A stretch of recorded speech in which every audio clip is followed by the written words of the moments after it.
Continuamos con la noticia a fondo en Las Aquellitas. De los jubilados. Muchas gracias, muchas gracias. Tenemos una conferencia, una entrevista aquí en el estudio. Nos acompañan el profesor Jesús Valderas Fuentes y el profesor Sergio Ramírez Morales. Muy bien, señores, el micrófono es de ustedes. Vamos a platicar de la firma ayer de un convenio. Es la firma, licenciada. Primero, antes que nada, agradecer el espacio y la oportunidad. El día de ayer en Palacio de Gobierno fuimos testigos de la firma de la iniciativa de ley para crear el nuevo servicio médico. Así acordamos llamar en las reuniones de trabajo previas a la firma de ayer, porque representa sustancialmente una renovación del servicio médico. Vamos a hablar de la renovación. ¿Qué debe entender la gente por renovación del servicio médico? Muy buenas tardes, mi nombre es Jesús Valderas Fuentes. Sí, primeramente agradecerle la oportunidad que nos da de poder estar aquí con su auditorio. Bueno, como lo anota el maestro Sergio Antonio Ramírez, el día de ayer precisamente fuimos testigos de la iniciativa que envía el señor gobernador al Congreso del Estado, una iniciativa que tiene que ver con una nueva, que se va a convertir en una nueva ley del servicio médico si el Congreso así lo determina. Lo importante que yo destacaría en esto es que con esa gestión que hace el Comité Ejecutivo de la Sección 38 y en lo particular nuestro secretario general, el maestro Jicotencal de la Cruz García, consiste en que va a haber un incremento adicional de parte del gobierno del Estado. ¿Incremento en qué? Actualmente el gobierno del Estado aporta el 13.25 del sueldo base de todos y cada uno de los trabajadores. Con esta iniciativa se pretende que el gobierno del Estado absorba o adicione a esa cantidad o a ese porcentaje un 2.75, lo cual nos convertiría en un 16%. De esta manera, el gobierno del Estado está pagando el 3% correspondiente a todos y cada uno de los maestros pensionados y jubilados. Es decir, en otras palabras, dejarán de pagar el 3% de su pensión base y tendrán el servicio médico como se tiene hasta ahora. Poletita. A ver, híjole, qué pena, yo me confundí al último. Este 16%, ¿de dónde sale el 3% que usted menciona que dejarán de tener los jubilados? ¿Cómo lo van a suplir, vaya? Con esa aportación adicional del 2.75%, recuerde que dijimos que el gobierno del Estado aporta el 13.25%, más este 2.75 se convierte en un 16%. Esto es equivalente a 55 millones de pesos, que es lo que va a aportar por los maestros pensionados y jubilados de la sección 38. ¿Le resuelve su necesidad de información, Poletita? Subrayar además que no es solo en beneficio de los jubilados y pensionados de la sección 38. Pues son los únicos que se quejan, ¿verdad? También beneficia a los jubilados y pensionados de la NARO. Y si me permite, licenciada, aclarar... Y de la Universidad Autónoma de Coahuila también están, ¿verdad? De la NARO y de ¿La quinta? La quinta no, la quinta es una sección que representa maestros de sostenimiento federal. Okay. Esta es una ley y un convenio que beneficia a los trabajadores de la educación del sostenimiento estatal. ¿Qué sucede? ¿Por qué se da hasta ahora la firma de este convenio? Fue de hecho un trabajo arduo, se comentaba ayer en los discursos de presentación, de mayo para acá ha habido algo más de 40 reuniones. Eso dice, ¿verdad? Algo más de 40 reuniones en las que se ha estado negociando, no ha sido fácil, también lo comentó el gobernador en su participación, pero se llega a un acuerdo en donde se permite que el incremento de las aportaciones por parte de los patrones, entre ellos el gobernador, venga a subsanar la necesidad de que el jubilado, pensionado y los beneficiarios de pensión, viudas y huérfanos, ya no tengan que cargar en su propia pensión con la aportación médica que la ley establece. Esa es una determinación federal, ¿no? De hecho, no, licenciada. Se habló mucho de una sentencia de la Suprema Corte, pero se desvirtúa. La sentencia es un pronunciamiento contra una demanda referente no al 3%, sino a lo que se llaman servicios subrogados. Ajá. ¿Cree usted esto es a partir de cuándo? ¿De que se apruebe la ley? Se aprueba la ley y se va a determinar cuando entre en vigor esta nueva aportación y con esto la cancelación de la obligación de aportar desde la pensión. O sea, ellos ya no van a tener que pagar nada. ¿Y lo que pagaron antes? Bueno, es que las leyes no tienen efecto No, yo lo sé. Sin ser licenciada en Derecho, yo lo sé. Pero, ¿qué va a pasar con las quejas de la gente que tomó el Congreso del Estado? Que se está quejando de que sus pensiones fueron mal usadas por la dirigencia sin las dirigencias. Son dos temas. En este caso, bueno, por un lado está el servicio médico con la carencia de medicamentos. Subrayar, licenciada, que de febrero a la fecha no ha habido ninguna retención ni ninguna aportación de los jubilados para el servicio médico. Esta suspensión se dio tratando de corregir un defecto que tenía la ley de pensiones. Eso se corrige en enero y a partir de febrero ya no se aplica. Yo les pregunto, ¿y por qué lo sabemos hasta hoy, verdad? Licenciada, más que usar las manifestaciones, más que usar ustedes tienen con un comunicado de la sección 38. Hicimos la comunicación hacia el interior de las bases como nos dice el pues estatuto. ¿Y los medios? Tiene razón, licenciada, una disculpa por esa omisión, pero nuestra prioridad era comunicar a las bases. Eso lo ha indicado el secretario general, el profesor Jicotencal, y el maestro Juan Díaz, nuestro líder nacional, que prioricemos la cercanía con las bases. Poletita. ¿Ustedes formaron parte de los maestros que se manifestaron? No, y hagamos esa aclaración. No, inclusive están desestimando el movimiento, ¿verdad? No es desestimar, bueno, es que... porque Jicotencal así lo decía ayer. Bueno, tenemos una ruta distinta para atender la problemática. La problemática la sufrimos todos. Falta de medicamentos, falta de recursos para mejorar la atención, detrimento de la infraestructura. Y al interior, malos sueldos de los médicos, de las enfermeras, del personal que con nosotros trabaja. Lo sufrimos igual, los de la UAC, los de la Narro y los de la 38. Quienes han estado usando la ruta de la manifestación, del bloqueo, de la toma, han sido los compañeros que pertenecen a los dos sindicatos de la Narro. Ajá. El de administrativos y manuales y el de académicos. Para ser estrictos, ellos no son profesores. Ajá. Hacen cátedra los del sindicato de académicos, pero son ingenieros, son abogados, son licenciados. Pero dan cátedra. Dan cátedra, sí, dan cátedra.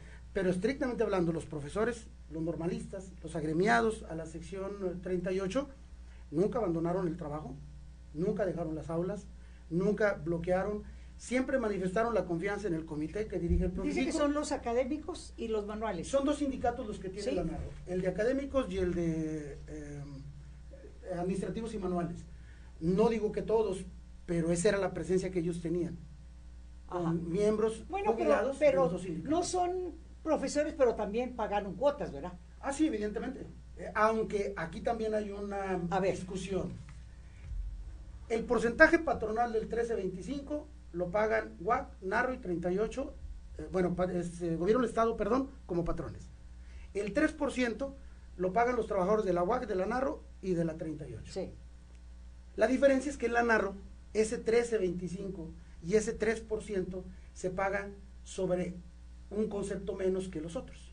Se le llama prima de antigüedad y representa más de la mitad del salario. Yo no le entendí a usted. No.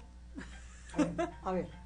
Aportan el mismo porcentaje, patrones y trabajadores, pero no sobre la misma base de conceptos. O sea, pagan menos. Pagan menos. ¿Cuánto pagan menos? Del sueldo de cada trabajador estaríamos hablando de alrededor de un 60% menos. Que lo que ustedes pagan. Que lo que se paga, así es.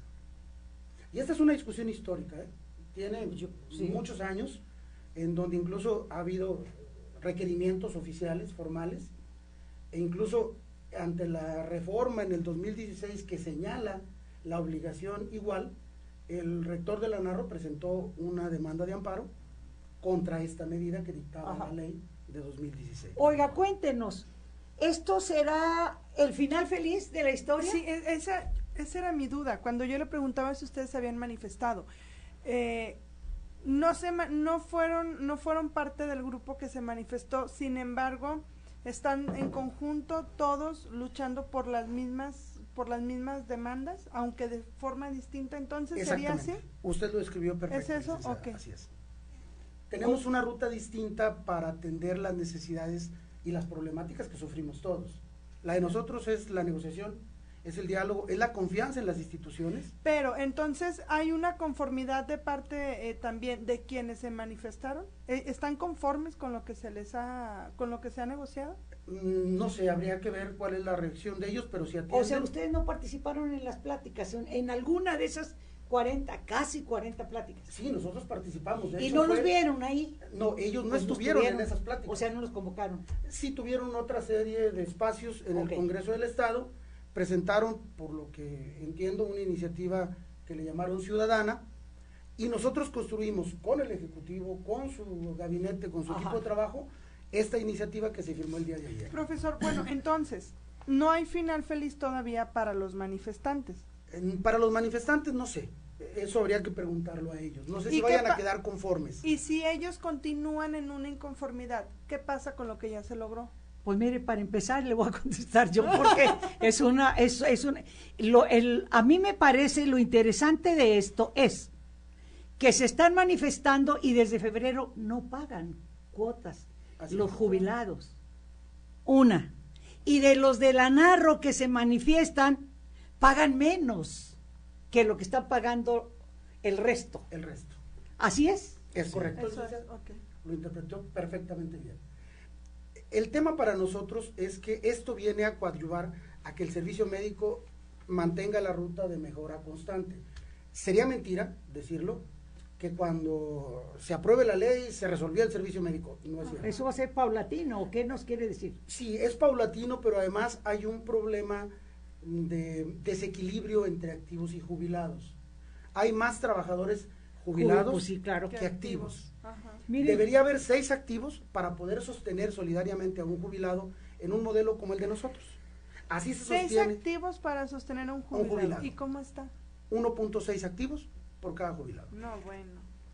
Eso genera un déficit. El déficit de pensiones, el déficit en las finanzas del servicio médico, y esto viene a ayudarnos a que el servicio médico mantenga los niveles de servicio con mejoras paulatinas. Pero yo tengo la impresión de que esto nació mal, porque a mí me decía en su tiempo el profesor Alejandro Campos, no sé si lo recuerde. Claro que sí, nuestro exsecretario general. Exacto, decía, mire señora Durán, el problema del fondo de pensiones es este. Y me ponía como ejemplo a la profesora Hilario. Decía, la profesora Hilario trabajó no sé qué tantos años, pero para jubilarse nada más pagó 3 años como jubilada.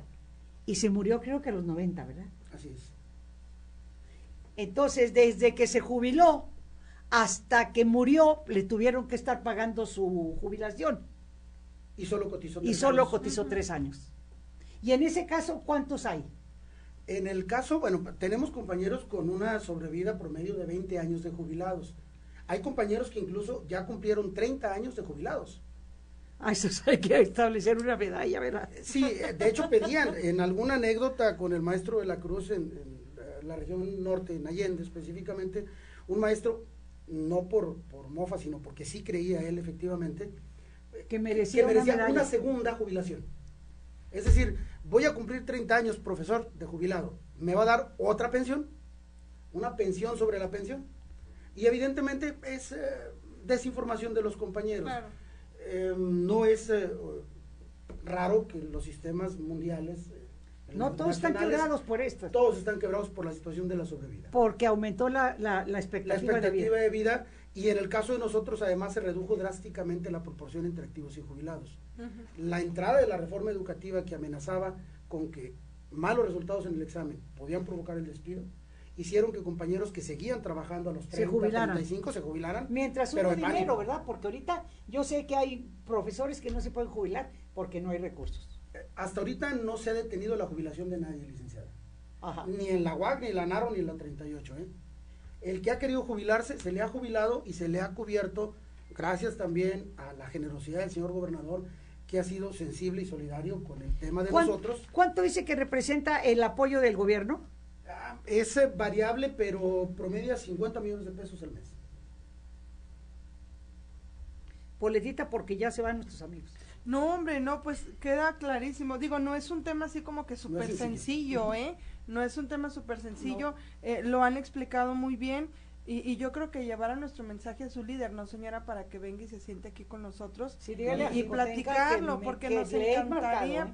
Sí, de hecho yo intenté también acercarme y no he podido para decirle, pues échenos la mano, véngase para acá. Claro. Y platicarlo también con él, que de verdad ustedes lo han a nosotros ni siquiera tiene que jubilarnos, entonces. Sí, nosotros no queremos jubilación. A sentarse con la Además, estamos en activo por mucho tiempo, señora. Así es. Primero Dios, así será. Pues les agradecemos mucho su presencia. Profesor Sergio Antonio Ramírez Morales y profesor Jesús Valderas Fuentes. Para servirle. Muchas gracias, licenciada. Gracias por el espacio. Gracias. Y aceptamos, lo tomamos como una invitación para hablar con el secretario general. Ándele, pues. Gracias. Vámonos un corte, chicos. No se vaya. Las aquellitas regresan con más información. La mandona de la banda. La reina 100.9. Así